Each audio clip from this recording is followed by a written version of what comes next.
Will not allow ourselves to continue to be influenced by flat-out communism, socialism, any of the dark forces that have come to impose their will on so many of us.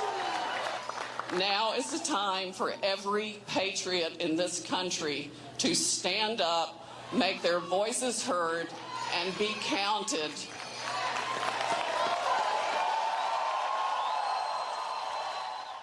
Sidney Pauэл certainly stood up, and she counts in a big way. Sidney Pauэл, former federal prosecutor, counsel for General Flynn. She's been working on behalf of the president, but not directly with the president's team legally.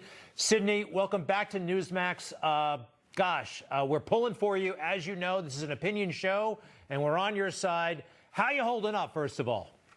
Oh, we're doing fine. Thank you, Greg. The pace is a bit much at times, but we just plow on through it, and we're determined to win because the American people have been defrauded from their lawful votes in this election, and that cannot stand. So, totally agree. Let's talk about what happened today in that Georgia courtroom. A defeat, not the first one. This happens in the process, but you got shut down today, at least in federal court. Can you tell us about what happened? Yes, we were there for a hearing on motions to dismiss filed by every organization that you can imagine, even as interveners, where they had no place to be in our case, but the DNC and Perkins Coie law firm and everyone aligned on the left decided to file briefs in our case, and the court let them do that. And they argued against our complaint that alleges all the election fraud and multiple federal constitutional claims that arise from that invalidated the votes of hundreds of thousands of Georgians who voted for President Trump. Some didn't have their votes counted. Some had their votes eradicated effectively by fraudulent ballots.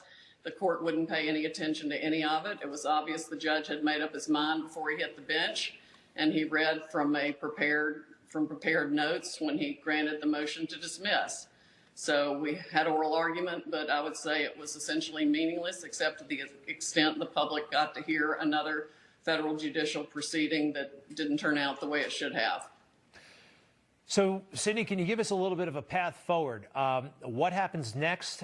We have had some difficulties in court, as you know. You still have the fire. A lot of folks have faith, but the Electoral College is meeting next week. So how's this going to play out? Well, we're going to proceed immediately with an emergency appeal, and we expect to get relief in the Supreme Court. And all right, so let's go. And by the way, there are lots of different tracks going on here. You're still focused primarily on the Dominion voting machines and the issues on a technical basis, correct? The multiple means of fraud that resulted in the supposed win for Biden when it was actually a landslide for Trump. But yes, we focus also on the systemic problem with the Dominion machines. We have an expert who's identified that the vote for Biden was 5% overall greater wherever there were Dominion machines than any of the other votes. That is essentially the amount of votes that they can flip and brag about being able to flip. We know from one of our witnesses that these machines were created in Venezuela, and the entire process was started there to make sure Mr. Chavez won every election. And then, of course, the Wall Street Journal, I think today, featured Venezuela's rigged election for Maduro. This is the same technology, the same equipment. It came out of Venezuela to be used here. I would imagine our three-letter agencies have a role in it. We're essentially fighting the entire globalist elite power structure that wants to control the world for their own financial benefit. And frankly, that includes a lot of American corporations that have international interests and want to do business with China, have made back deals with the Chinese, and untold numbers of politicians who have done the same thing.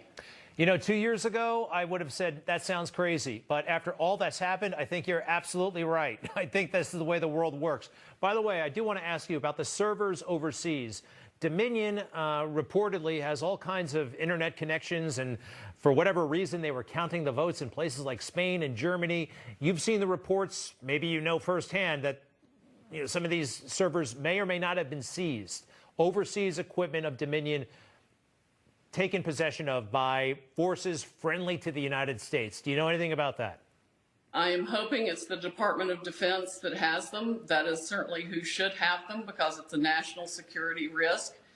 The Dominion systems should never have been allowed in this country. They are internationally owned. Our votes were counted in Frankfurt, Germany, and altered in Barcelona, Spain, and other places. We simply cannot allow that as the United States of America. We must maintain sovereignty over all our crucial systems, and the voting system is one of them. The fact that the CFIUS, the organization of heads of various agencies, ever approved this a number of years ago, I find absolutely appalling. Supreme Court tomorrow for you? I'm sorry, I missed that. Will you be in the Supreme Court tomorrow? You said emergency relief. Does that entail you going there? How's that going to actually work?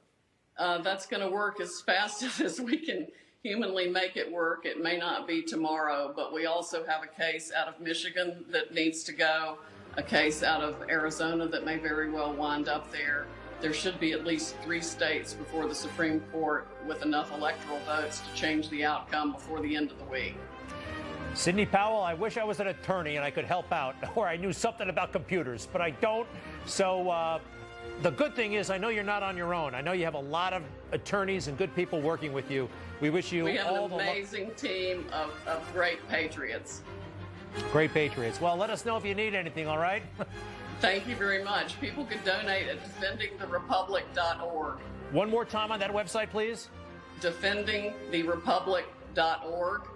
And there's another great website where we're uploading documents, Kraken, Kraken -wood, WOD.com. Twitter keeps trying to take that down, and they've taken down our Twitter handle on that. But it's a Project Linwood, and I started to get the word out about all these issues. The Kraken. I've been hearing a lot about that stuff. Good stuff. Thank you very much. To be continued. Sidney Pauэл, good luck, and we'll see you soon. Thank you, Greg. You bet. Merry Christmas, too. Beautiful, beautiful tree back.